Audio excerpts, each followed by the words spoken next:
Hello students, आज हम start करने वाले हैं क्लास 11 का एक टॉपिक जो कि आपके लिए इम्पोर्टेंट है। जिस टॉपिक का नाम है क्या? डेप्रीसिएशन। यदि हम डेप्रीसिएशन की बात करते हैं तो डेप्रीसिएशन होता क्या है, तो डेप्रीसिएशन का मतलब क्या होता है, मीनिंग यदि हम बात करें तो मीनिंग इसका क्या है? मीनिंग है आपका डिक्रीज इन या fall in value of fixed tangible asset. Fall in value of fixed tangible asset. जो टेंजिबल एसेट्स होते हैं हमारे, है ना, फिक्स्ड, उनकी जब वैल्यू डिक्रीज होती है तो उसको हम क्या कहते हैं? डेप्रिसिएशन। टेंजिबल एसेट्स, ठीक है। अब ये टेंजिबल एसेट्स होते क्या है, तो दो तरीके के हम एसेट्स देख सकते हैं। जब हम टाइम के हिसाब से देखते हैं तो टाइम के हिसाब से पहले तो हम एसेट डिस्कस कर लेते हैं। एसेट होता क्या है? एसेट फर्म की वो प्रॉपर्टी या वो चीज जिसके कारण फर्म अपने बिजनेस को क्या कर सकता है? रन कर सकता है, उससे प्रॉफिट अर्न कर सकता है। यदि एसेट में देखो तो एक आपका फिक्स्ड एसेट हो जाएंगे और एक आपके करंट एसेट हो जाएंगे, ठीक है। जब मैं टाइम ड्यूरेशन के हिसाब से देखता हूँ, फिक्स्ड एसेट हमने डिस्कस कर रहा है कि फिक्स्ड एसेट क्या होना है। फिक्स्ड एसेट होता है जिसको हम एक साल से ज्यादा बिजनेस में रखते हैं, उसको हम फिक्स्ड एसेट कहते हैं। और वहीं एक करंट एसेट होता है। करंट एसेट क्या होता है? जिसको हम लेस देन 1 ईयर हम बिजनेस में रखते हैं, तो लेस देन 1 ईयर। यदि मैं बात करूं फिक्स्ड एसेट और करंट एसेट की, तो दोनों में डिफरेंस ये है कि जो करंट एसेट होगा वो लेस देन 1 ईयर बिजनेस में रहेगा, और फिक्स्ड एसेट, है ना। इसी तरीके से यदि इनकी फिजिकल प्रॉपर्टी के हिसाब से मैं डिस्कस करूं तो दो तरीके के मेरे एसेट आते हैं। एक आता है टेंजिबल एसेट और एक आते हैं इनटेंजिबल एसेट। तो ये एक हो गया टेंजिबल और एक हो गया इनटेंजिबल। टेंजिबल और इनटेंजिबल क्या होता है? तो टेंजिबल एसेट्स वो एसेट्स होते हैं जिसको हम छू सकते हैं या देख सकते हैं ना, तो विच we can see or touch are called tangible assets, और which we can not see or touch are called intangible assets. इसमें जैसे आपके एग्जांपल हो गए क्या? गुडविल, ठीक है, पेटेंट्स, कॉपीराइट। तो ये सब आपके एग्जांपल हो गए किसके? आपके इनटेंजिबल एसेट, ठीक है।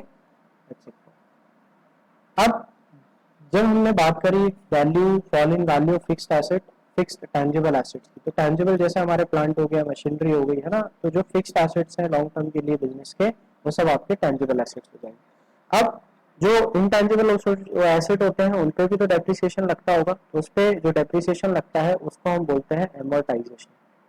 एमोर्टाइजेशन, ठीक है। अब हमने फॉल की तो बात कर ली कि वैल्यू डिक्रीज हो रही है इसलिए हम इसको डेप्रिसिएशन कह रहे हैं, मगर ये डिक्रीज होने का रीजन क्या है? तो डिक्रीज होने की यदि हम रीजन की बात करें तो सबसे पहला wear and tear. Wear and tear का मतलब होता है कि हम जो हमारा एसेट है उसको लगातार यूज कर रहे हैं, उपयोग कर रहे हैं, इसलिए उसके कारण उसकी वैल्यू कम हो रही है।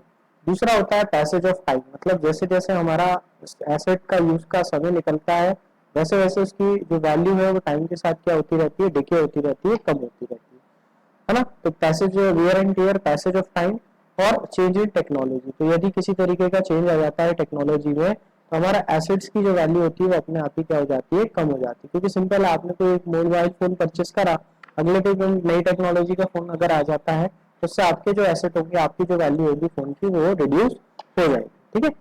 तो ये हमने रीजंस देखे डेप्रिसिएशन के। मीनिंग हमारा fall in value of fixed tangible assets, हमने समझा भी टेंजिबल एसेट्स और इनटेंजिबल एसेट्स क्या होते हैं। अभी हम एक वीडियो और डालेंगे जिसमें हम अकाउंटिंग बेसिक जो हमारे अकाउंटिंग टर्म्स है उनको डिस्कस करेंगे आगे। अब हम बात करते हैं मेथड्स की। तो मेथड्स जो हमारे लिए इंपॉर्टेंट है स्कूल के पॉइंट ऑफ व्यू से, वो दो तरीके के मेथड हमारे पास आ जाएंगे। दो तरीके के मेथड क्या हो जाएंगे हमारे? पहला है आपका स्ट्रेट लाइन मेथड, ठीक है, जिसको आप SLM कहते हैं, ठीक है। तो मैं लिख देता हूँ, क्या बोलते हैं? स्ट्रेट लाइन मेथड, या इसी को हम बोलते हैं क्या? Original cost method.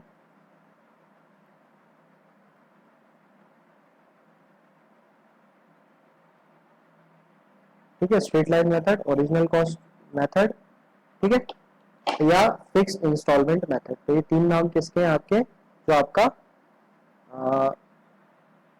First method है उसका, तो फिक्स इंस्टॉलमेंट मेथड, ठीक है। यहाँ यदि हम दूसरे मेथड्स की बात करें तो दूसरे मेथड्स में हमारे कौन कौन से मेथड आ जाएंगे? सबसे पहला आ जाएगा रिटर्न डाउन वैल्यू मेथड। तो हम पहले लिख लेते हैं रिटर्न डाउन वैल्यू मेथड। इसी को हम बोलते हैं डिमिनिशिंग बैलेंस मेथड।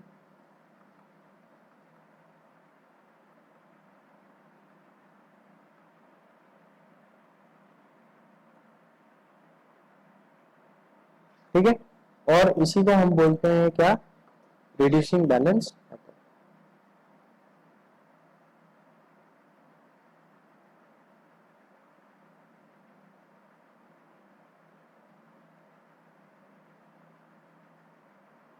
ये हमारे दो मेथड हो गए, दो मेथड के तीन तीन नाम हो गए। अब हम देखते हैं अगली स्लाइड में कि हम इसको किस तरीके से क्या करते हैं, नोट करते हैं या किस तरीके से इसको कैलकुलेट करते हैं। ठीक है, तो हम डिस्कस करते हैं अगली स्लाइड में। चलिए हम देखते हैं स्ट्रेट लाइन मेथड। यदि मैं स्ट्रेट लाइन मेथड की बात करूं और WDV return down value method की बात करूं, इससे पहले हम डिस्कस कर लेते हैं कि एसेट की वैल्यू जो रिड्यूस होती है वो ईयर ऑन ईयर बेसिस होती है ना। दूसरा आपको याद रखना है, हर साल एसेट की जो वैल्यू होती है पिछले साल से कम होती जाती है। तो स्ट्रेट लाइन मेथड क्या है, स्ट्रेट लाइन में हमेशा जो डेप्रिसिएशन चार्ज होगा वो ओरिजिनल वैल्यू पे होगा, है ना। तो डेप्रिसिएशन इज क्या होगा, चार्ज एट बुक वैल्यू। तो बुक वैल्यू क्या है, जिसपे आपने एसेट को एक्वायर किया, परचेस किया, उस पे आप हर साल डेप्रिसिएशन चार्ज करोगे।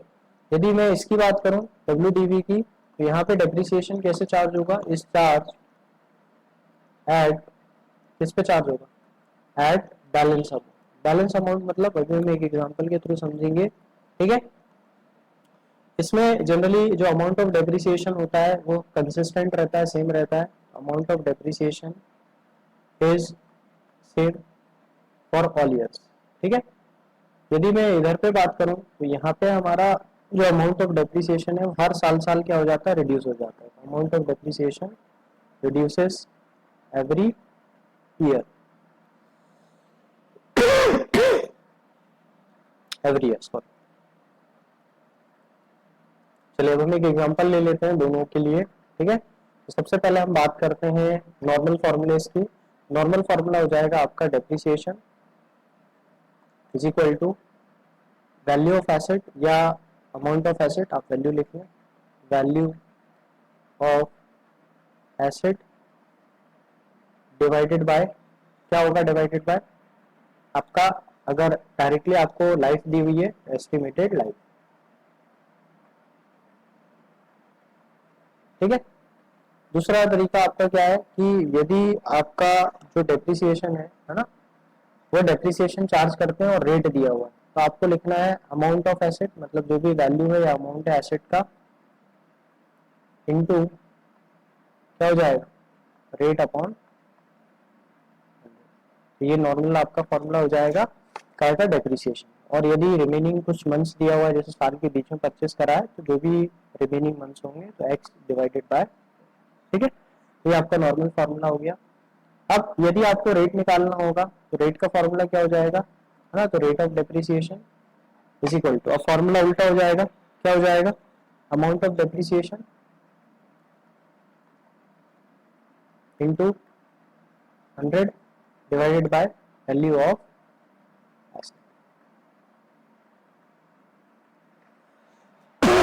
अब यदि डेप्रिसिएशन आपको निकालना है और आपको क्वेश्चन में स्क्रैप वैल्यू गिवन है, स्क्रैप वैल्यू का मतलब क्या होता है कि आज से इतने साल बाद अगर एसेट कम होता है तो हम इसको कबाड़ में बेच देंगे, या एक तरीके से जो रद्दी होती है उसमें बेच देंगे। तो एट मतलब एट एंड जो सेलिंग प्राइस हो जाएगी, एट एंड जो वैल्यू आपको रिसीव होगी उस एसेट की वैल्यू, एट एंड वैल्यू। ठीक है, तो यहाँ पे आप डेप्रिसिएशन कैसे निकालेंगे, तो depreciation is equal to amount of asset, ठीक है, माइनस स्क्रैप वैल्यू, माइनस, ठीक है, scrap value divided by estimated life. ठीक है, तो ये आपके कुछ फॉर्मूले हो गए। अब हम डिस्कस करते हैं दोनों मेथड में डिफरेंस क्या है। तो यदि मैं एसेट की वैल्यू, है ना, ओपनिंग वैल्यू यहाँ पे लिख लेता हूँ मैं डेप्रिसिएशन, और यहाँ पे बैलेंस। ठीक है, सेम इस केस में ओपनिंग, डेप्रिसिएशन और बैलेंस। ठीक है, बाय चांस मैंने बोला मशीन कोई थी और उस मशीन की वैल्यू 10,000 रुपये, जो रेट है हमारा दोनों में सेम रखते हैं, रेट 10%, और बाय चांस ईयर ले लेते हैं, 3 ईयर का हम इस पे डेप्रिसिएशन चार्ज कर रहे हैं। तो यदि पहले साल का 10,000 का 10% आप निकालेंगे तो डेट इज 1,000, और 10 माइनस 1 करेंगे तो यहाँ बैलेंस बचेगा कितना, 9000। सेम यहाँ पे भी आपका सेम रहेगा 10,000, डेप्रिसिएशन लगाएंगे 1000 का, माइनस होके कितना बचेगा, 9000। अब हमें समझने की बात क्या है कि यहाँ पे स्ट्रेट लाइन में जो डेप्रिसिएशन चार्ज होगा वो हमेशा बुक वैल्यू या ओपनिंग जो वैल्यू होगी उस पर चार्ज होगा। मतलब अगले साल भी जो डेप्रिसिएशन, पहले तो आपका बैलेंस उतरेगा अगले साल का, ये फर्स्ट ईयर हो गया 10,000 वैल्यू, सेकंड ईयर में 9000। अब जो डेप्रिसिएशन चार्ज होगा फिर वो ओपनिंग में होगा, तो ओपनिंग क्या है 10,000, आपके पास बैलेंस बचेगा कितना, 8,000। मगर यहाँ पे केस अलग है, यहाँ पे केस क्या है, आपने बैलेंस जो उतारा है 9,000, उस बैलेंस अमाउंट पे हमने लिखा है कि बैलेंस जो अमाउंट बचता है उस पर डेप्रिसिएशन चार्ज होता है। तो बैलेंस कितना बचा आपका, बैलेंस बचा 9,000, 9,000 के यदि आप 10% निकालेंगे तो ये आएगा 900। तो यहाँ पे वैल्यू हो जाएगी 8,000, 9,000 माइनस 900। यहाँ पे आपका जो बैलेंस बचेगा वो कितना बचेगा, 8,000, है ना। अब आप देखें यहाँ पे फिर फिक्स, तो फिक्स मतलब ओरिजिनल कॉस्ट पे, यहाँ पे जो बैलेंस बची, वैल्यू बची आफ्टर 3 इयर्स, वो बची कितनी, 7,000 स्ट्रेट लाइन में। और यदि हम बात करें 8,100, है ना, 8,100, अब ये 8,100 का हम कितना परसेंट माइनस कर देंगे, 10%। तो 8,100 का 10% कितना हो जाएगा, 810। ठीक है, 8,100 माइनस 810 यदि आप करेंगे तो ये आएगा 7,290। यहाँ पे आप देखें कि ईयर ऑन ईयर बेसिस जो डेप्रिसिएशन की वैल्यू है वो क्या होती जा रही है, कम होती जा रही है। इसका मतलब है आपका जो एसेट रिड्यूसिंग बैलेंस से रिडक्शन हो रहा है वो कंपैरेटिवली स्ट्रेट लाइन से क्या हो रहा है, कम हो रहा है, क्योंकि यहाँ पे जो वैल्यू ऑफ डेप्रिसिएशन है ये क्या हो गई है, फिक्स्ड हो गई। तो ये हमारा एक सिंपल वीडियो था जिसमें हमने डेप्रिसिएशन के जो बेसिक्स थे वो बेसिक्स डिस्कस करे। अगले हम वीडियो पे इनके एक दो प्रैक्टिकल क्वेश्चंस, खैर आपको प्रैक्टिकल क्वेश्चंस तो एमसीक्यू के फॉर्म में आएंगे सीवीटी के एग्जाम में, तो आपको मेजर जो चीज़ याद रखनी है वो ये फॉर्मूले याद रखने हैं और ये जो बेसिक डिफरेंस है इनके बीच में, साथ ही साथ reasons, what is the reason for depreciation, तो ये याद रखना है आपको। होप आपको वीडियो अच्छा लगा होगा। यदि आप चैनल पे नए हैं और आपको कंटेंट अच्छा लगा तो आप हमें इस चैनल को सब्सक्राइब करें और इस वीडियो को लाइक करके हमें इसी तरीके से मोटिवेट करते रहें।